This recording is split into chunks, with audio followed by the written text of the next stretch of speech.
me sinto muito bem. É aqui que eu me sinto muito bem. É aqui que eu me sinto muito bem. Não há outro lugar melhor, não. E pode abrir tua Bíblia lá no livro de 1 Reis, capítulo 18. 1 Reis, capítulo 18.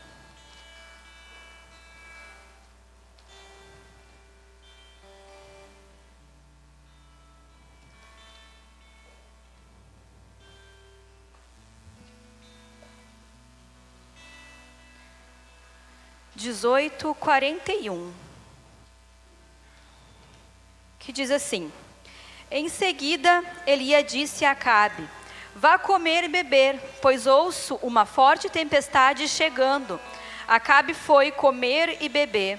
Elias, porém, subindo ao topo do Monte Carmelo, prostrou-se ao chão com o rosto entre os joelhos e orou. Versículo 43 diz: Depois disse ao seu servo: Vá e olhe na direção do mar. O servo foi e olhou, depois voltou e disse: Não vi nada. 7 vezes Elias mandou que ele fosse e olhasse. Por fim, na 7ª vez, o Senhor lhe disse: Vi subir do mar uma nuvem do tamanho da mão de um homem.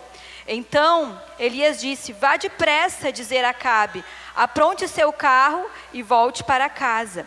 Se não se apressar, a chuva o impedirá. E em tão pouco tempo, versículo 45, o céu ficou escuro, como nuvem. Um vento forte trouxe uma grande tempestade, e Acabe partiu em sua carruagem a toda velocidade para Jezreel. Então o Senhor concedeu força extraordinária a Elias, e prendeu a capa no cinto, e correu à frente do carro de Acabe, até a entrada de Jezreel. Amém.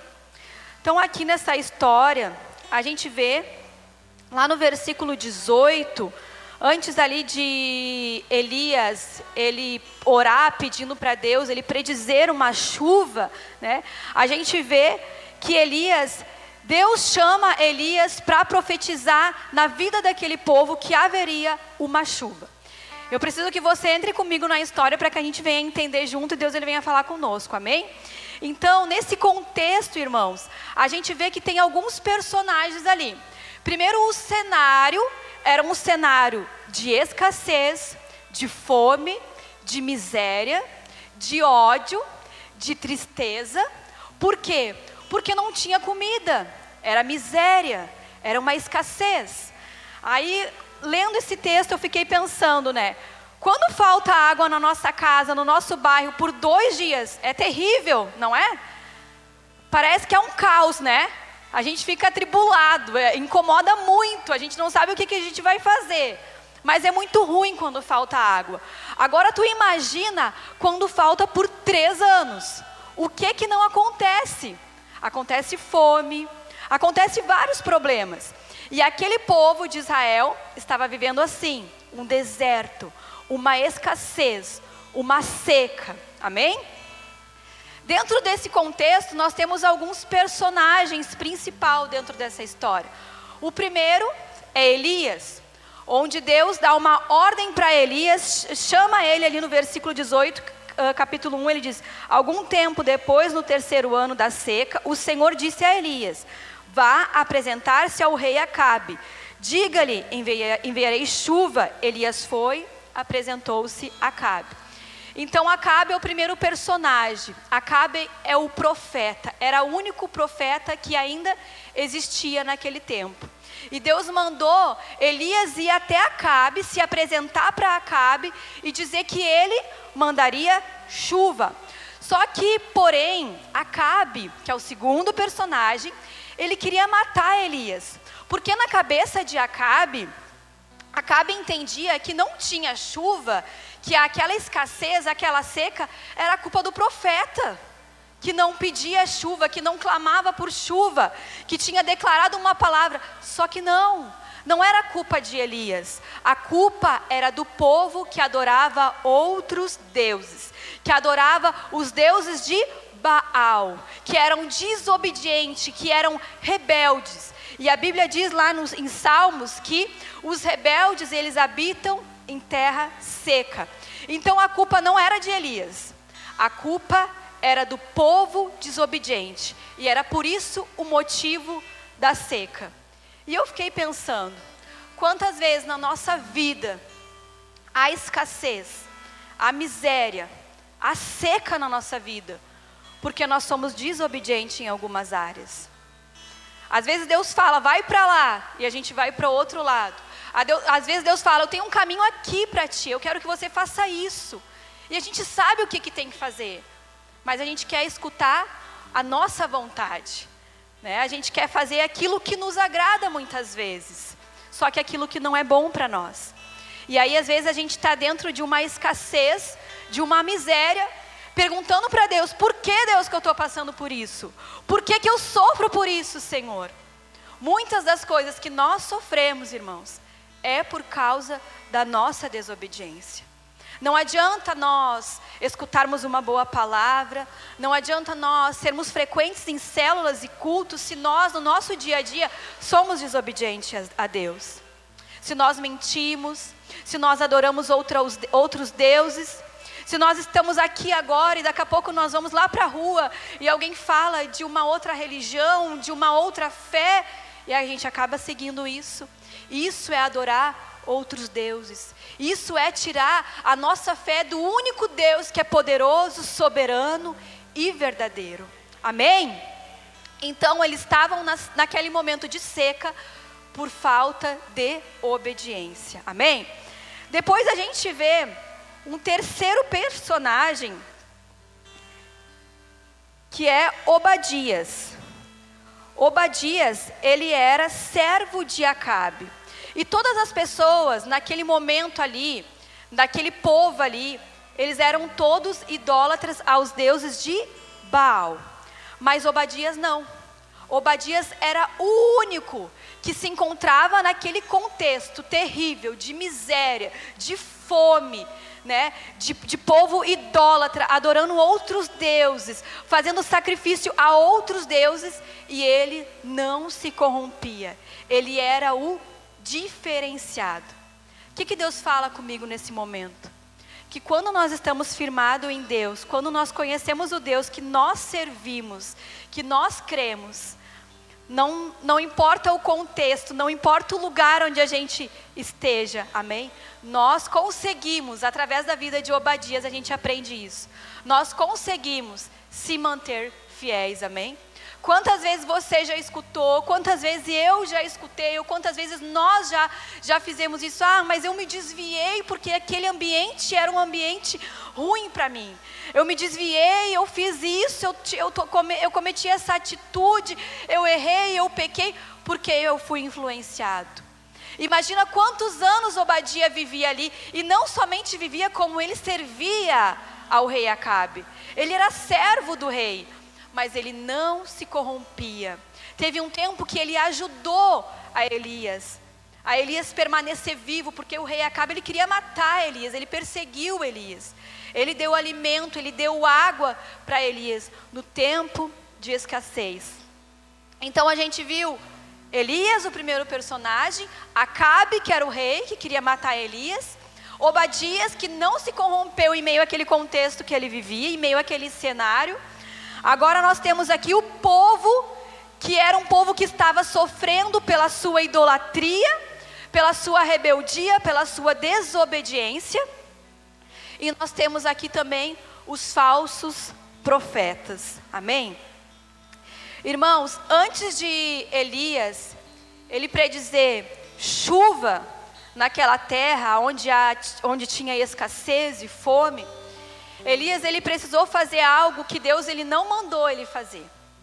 E às vezes Deus, ele não pede que a gente faça algumas coisas, mas nós temos que ter a mesma coragem, a mesma atitude, a mesma ousadia que Elias teve. Elias sabia que aquele povo estava sofrendo escassez, fome, seca, pela desobediência, pela rebeldia, pela idolatria. E Elias entendia que ele precisava fazer algo a mais para que a chuva viesse sobre aquela terra. E se a gente lê ali, no contexto do capítulo 18, a gente vai ver que Elias, ele coloca os deuses de Baal à prova. Ele se enche de coragem primeiramente, e ele, vamos ver então, quem é Deus de verdade nesse lugar. Eu quero mostrar o Deus que eu sirvo. Ele sabia o Deus que ele servia. E ele colocou à prova os outros deuses. E antes de ele predizer a chuva, antes dele orar por chuva, ele fez algo que destronou todos os deuses de Baal, que caiu por terra toda a mentira, toda a idolatria. Ele falou para aquele povo, então vamos fazer assim, ó. Vocês pegam lá um novilho, façam lá a fogueira de vocês, cortem o novilho, coloquem em cima dessa fogueira, em cima dessas lenhas, e comecem a clamar, e comecem a gritar, para que Deus, o Deus de vocês, envie chuva não, coloquem fogo no sacrifício de vocês, na oferta de vocês, no novilho de vocês. E aquele povo ficou por horas, muitas horas, clamando em volta daqueles animais mortos, pedindo que tivesse fogo, que os deuses dele mandassem fogo para aquele lugar. Por horas eles ficaram ali clamando, chorando. A Bíblia diz nesse contexto que eles pegavam as suas facas e se rasgavam, eles se cortavam, de tão desespero que eles tinham em pedir fogo para os deuses dele. E aí Elias ainda zomba deles. Será que ele não está dormindo, Deus de vocês? Será que ele não está ocupado? Será que ele não está fazendo outra coisa que ele não responde a vocês? E imagina aquele povo que era tão idólatra aos deuses de Baal, pedindo fogo, e o fogo não descia, e o fogo não vinha. E eles ficaram ali por muitas horas, pedindo fogo, e nada. Aí Elias falou, tá, o Deus de vocês não veio, não queimou os animais, não desceu fogo sobre este lugar. Agora deixa eu clamar pelo meu Deus.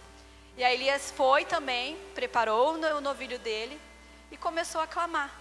E em pouco tempo aquele lugar pegou fogo. A glória de Deus encheu aquele lugar. Aquele animal, ele começou a ser queimado. A água que corria na volta daquele lugar se secou.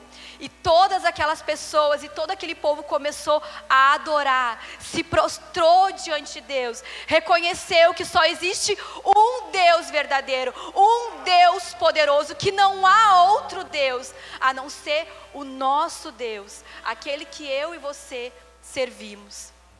Irmãos, muitas vezes nós estamos distantes da presença do Senhor.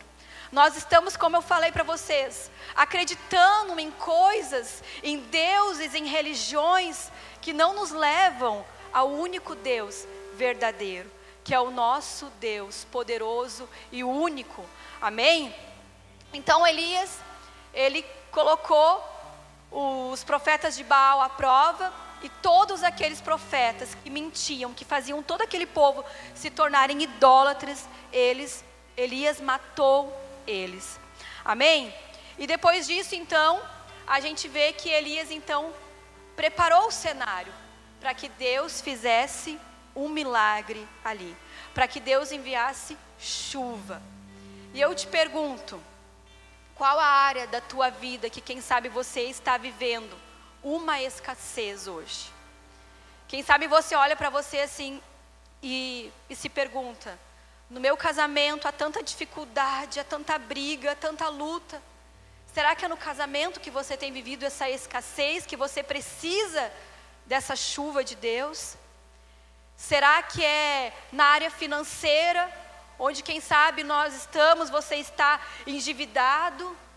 Quem sabe é na área financeira que falta prosperidade, que você está vivendo uma escassez, amém? Quem sabe é com os seus filhos, onde você não consegue educar, disciplinar, falta a chuva de Deus, falta a presença de Deus. Qual é a área da tua vida, quem sabe, da minha vida?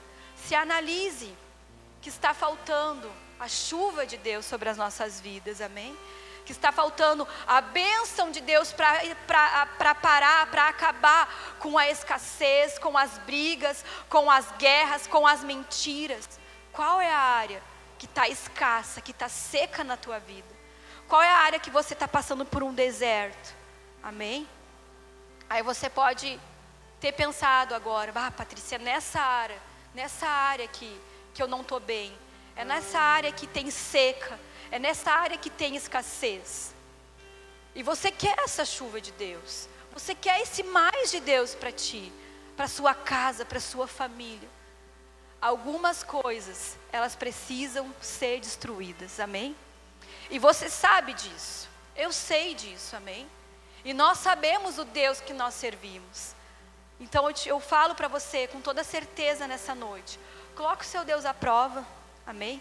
Ele é fiel para cumprir tudo aquilo que Ele prometeu, tudo aquilo que Ele planejou para a tua vida. Ele é fiel, os planos de Deus, eles não foram frustrados, eles não foram anulados para a tua vida, amém? Eles continuam intactos, mas eu e você, a gente precisa muitas vezes destruir as coisas que têm deixado a nossa vida seca, a nossa vida escassa, amém?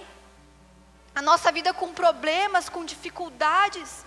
Qual é o Baal da tua vida? Qual é o Baal da minha vida que precisa de ser destruído, amém? Entenda que você serve a um Deus poderoso, amém? Que te responde. E Ele quer nessa noite que eu e você venhamos receber dessa chuva abundante, amém?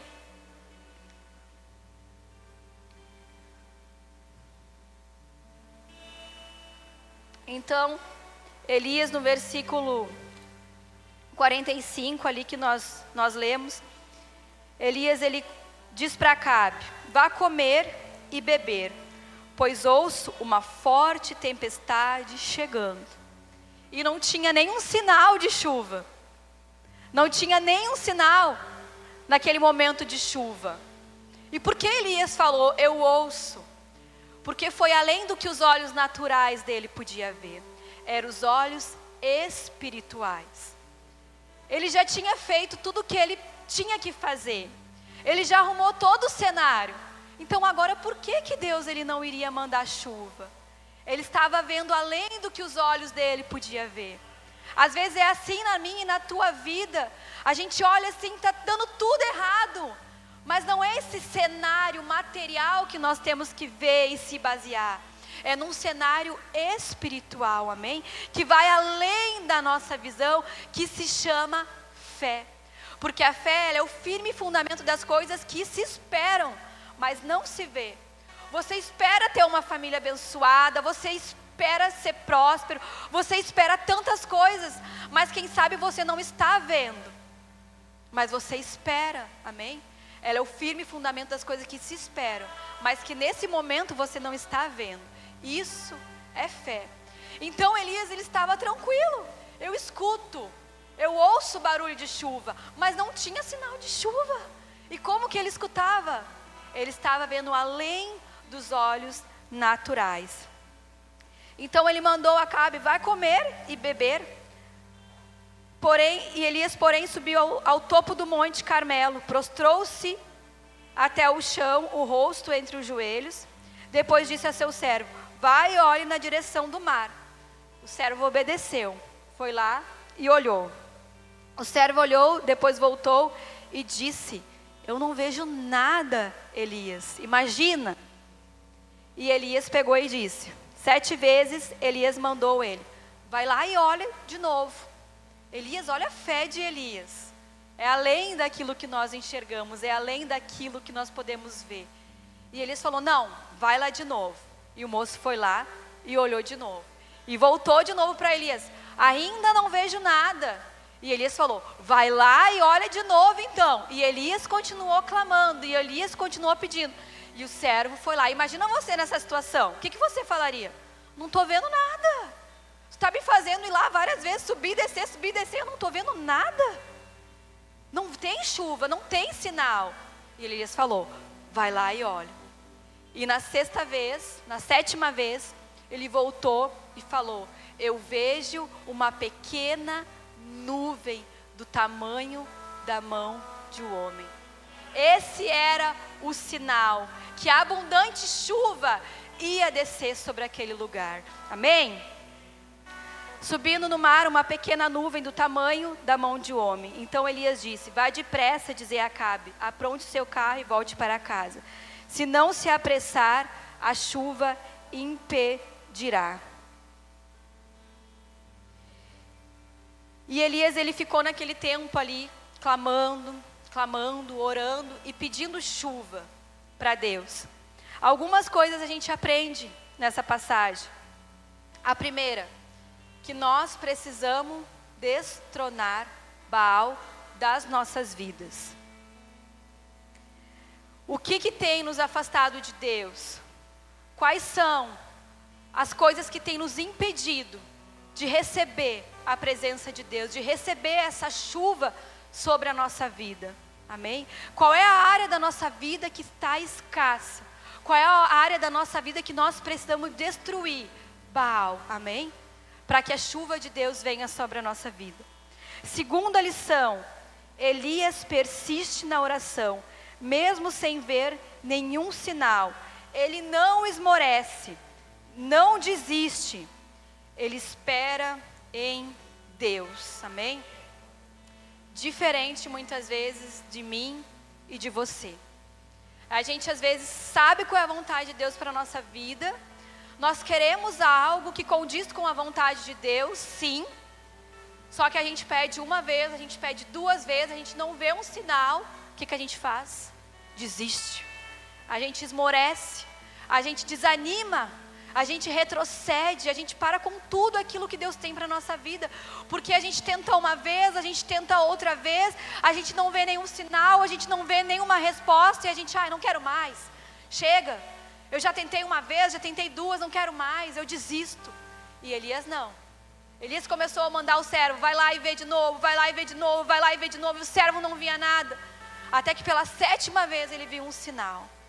Mas o que fazia com que Elias continuasse e perseverasse na oração? A certeza do Deus que ele servia, amém? E é isso que tem que fazer com que eu e você, a gente continue, a gente não desista, a gente persevere. É a certeza do Deus que nós servimos, amém? Se eu e você não temos essa certeza, como Elias teve quando Deus se manifestou e colocou fogo naqueles animais e tinha respondido a ele. Se eu e você não temos essa certeza do Deus que a gente serve, do Deus poderoso, do Deus que está conosco, nós vamos desistir. Nós não vamos perseverar, nós não vamos continuar. Qualquer luta, qualquer dificuldade, qualquer empecilho, a gente já vai desistir. Muitas pessoas têm essa dificuldade, que qualquer coisa que acontece, eu não quero mais, chega. Começou algo tão legal ontem, aí se levanta uma lutinha, já não quero mais. Aí Jesus fala para nós, nesse mundo tereis aflições, mas tem de bom ânimo. E é nessa hora que a gente tem que lembrar dessas palavras que Deus ele deixou para nós. Não é quando tudo está bem que a gente fala para o irmão, nesse mundo tem de bom ânimo. Jesus enfrentou as aflições, nós também vamos enfrentar, mas tem de bom ânimo. É quando eu e você, a gente está no foco ali do problema, da dificuldade, que a gente tem que colocar a palavra de Deus em prática, amém? E você, a qual Deus você serve, eu te pergunto? Qual é o Deus que você crê, amém? Será que tem motivos para você clamar por Ele? Quando você está passando por uma escassez, por uma seca? Será que você pode dizer ou pode lembrar de coisas que Deus já fez na sua vida? E hoje você tem a certeza que você pode clamar por Ele novamente, que Ele vai te responder? Às vezes a gente parece que esquece tudo que Deus ele fez por nós. Às vezes parece que quando a gente entra num problema, de uma dificuldade, a gente esquece tudo que Deus fez por nós. E aí a gente desiste, a gente para. Quantas coisas Deus já fez na tua vida, quantas coisas Deus ele já fez na minha vida. Por que parar? Por que desistir? Por que não perseverar? Por que não continuar até que a chuva venha e desça? Amém? Se coloca de pé, irmãos.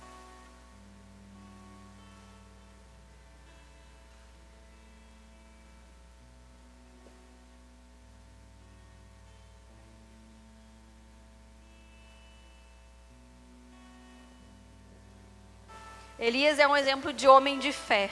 Amém? Algumas coisas eu acho engraçado, assim, que nossas palavras, nós somos muito bons em falar da palavra de Deus, em falar que nós temos fé, né? Mas a fé, ela tem que ter atitude, ela tem que ter posicionamento, amém? Porque a fé é algo que você não vê, mas que você espera. E o que Elias teve de diferencial nesse contexto todo, né? Foi a sua posição, foi a sua atitude, foi o seu encorajamento de se posicionar. Eu vou acabar com tudo isso aqui, ó. Chegou desse povo ficar adorando esses deuses que são os deuses mentirosos, que é essa idolatria, essa rebeldia, essa falta de obediência que tem trazido a seca, que tem trazido a destruição para esse povo. Chega! Elias decretou um fim para aquilo ali, amém? E isso é fé. Ele sabia no Deus que ele servia, ele sabia no Deus que ele cria, estava com ele. E ele se encheu de coragem e ele se posicionou naquela situação, amém? Destruindo todos aqueles falsos profetas, amém? E Deus enviou aquela chuva, amém? Aquela chuva que era tudo o que o povo esperava, era tudo que o povo queria naquele momento, era aquela chuva. O que eu e você, nós queremos, o que eu e você, nós temos esperado de Deus, o que lá no teu secreto você tem clamado, tem pedido, muitas vezes no teu secreto você tem chorado para Deus, por essa escassez que você está passando, por essa dificuldade, por essa luta. Qual é o motivo que te leva a buscar a Deus? Qual é o motivo que te leva a orar? Meus irmãos, nessa noite eu quero te encorajar a sair daqui diferente, a sair daqui com uma mente nova, uma mente renovada, com uma mente posicionada no que você vai fazer a partir de hoje, amém? Porque isso é a atitude de mulher e de homem de Deus que tem fé, amém? Não adianta você receber essa palavra e você sair daqui, cruzar os braços e não fazer nada, amém? É a atitude, é a posição que nós temos que ter, que vai fazer a diferença na minha e na tua vida. Eu não sei qual a área que você tem que mudar, mas todos nós temos que mudar em alguma coisa, amém? Todos nós queremos a prosperidade, a graça, a chuva de Deus em alguma área da nossa vida. Queremos que seja diferente em alguma área da nossa vida, mas a gente precisa se posicionar em Deus. Dá um basta, destruir algumas coisas que nos afastam de Deus, amém? E você tem motivo. Nesse momento, enquanto o louvor ele traz um cântico, eu quero que você faça um exercício aí, que você comece a lembrar de todas as coisas que Deus já fez na tua vida. E isso vai te encorajar a não desistir, amém? E isso vai te encorajar a ter fé no Deus que você serve. Porque Aleluia. Se Ele fez uma vez, Ele vai fazer de novo. Porque Ele é o mesmo ontem, hoje, para sempre, amém? E que nesse momento você comece a lembrar de tudo que Deus Ele já fez na tua vida, amém? De todas as curas, de todos os livramentos, de todas as provisões. Quando você não tinha nada, Ele veio com resposta, amém? Que você comece a lembrar de tudo que Deus Ele fez na sua vida. E olhar lá na frente com os olhos da fé, que Ele vai fazer. Que a escassez, que a miséria, que a fome vai passar de uma vez por todas. Porque você, porque eu, nós vamos se posicionar e destruir tudo aquilo que tem nos levado a estar nessa escassez, a nos levado a estar nessa seca. Amém? Feche seus olhos, fala com Deus, te entrega para Deus. Assim como a costa anseia por águas, como terra seca precisa da chuva, meu coração tem sede de ti, Rei meu e Deus meu. Assim como a costa anseia por águas, como terra seca precisa da chuva, meu coração tem sede de ti, Rei meu e Deus meu, faz chover, Senhor Jesus, derrama chuva neste lugar. Vem com teu rio, Senhor Jesus, inunda o meu coração. Faz chover, Senhor Jesus, derrama chuva neste lugar. Vem com teu rio, Senhor Jesus, inunda o meu coração. Assim como a costa, Deus maravilhoso, na tua presença, Pai. Nós clamamos, Senhor, pela tua chuva, Senhor, sobre as nossas vidas, Pai. Pai, quem sabe nós não estejamos vendo nenhum sinal, Deus. Quem sabe nós já oramos, nós já jejuamos, Senhor, e ainda não conseguimos ver uma resposta tua, Senhor. Quem sabe tem tantas pessoas aqui, Senhor, que estão sofrendo uma escassez, Senhor, que estão passando por dificuldades e lutas, Senhor, que nós desconhecemos, Senhor. Mas o Senhor está conosco, Pai. A tua palavra fala que o Senhor não nos abandona, que o Senhor está conosco em todo o tempo, que o Senhor sabe de todas as coisas, ó Pai. Pai, nos encoraja nessa noite, Senhor, nos anima, Senhor, nos renova, Senhor, renova nossas forças, Senhor, nos encoraja, Senhor, que venhamos nos posicionar em Ti, Senhor, a destruir, Senhor, tudo aquilo que tem causado a escassez, a fome, Senhor, na nossa vida, na nossa família, na nossa casa, Pai. Nessa noite, Senhor, nós nos posicionamos diante de Ti, como os homens e mulheres de fé, Senhor, que acreditam num único Deus, poderoso, fiel, Senhor, que somente Tu és, Senhor. Vem com a Tua chuva, Senhor, sobre as nossas vidas. Derrama, Senhor, da Tua prosperidade, Pai. Derrama da Tua bênção, Senhor. Derrama da Tua paz, Senhor. Derrama do Teu amor, Senhor. Derrama da Tua alegria, Pai, sobre as nossas vidas, Senhor. Vá de encontro, Senhor, a cada vida agora, Senhor. A cada família representada aqui, Senhor. Cumpra, Senhor, os Teus projetos, os Teus planos, que nenhum venham se frustrar, Senhor. Em nome de Jesus, Pai. Eu abençoo, Deus, cada um aqui nesta noite, Pai. Em nome de Jesus, Pai. Amém. Amém. Você pode aplaudir o Senhor por essa palavra maravilhosa? Nessa... É aqui que eu me sinto muito bem. É aqui que eu me sinto muito bem. É aqui que eu me sinto muito bem. Não há outro lugar melhor.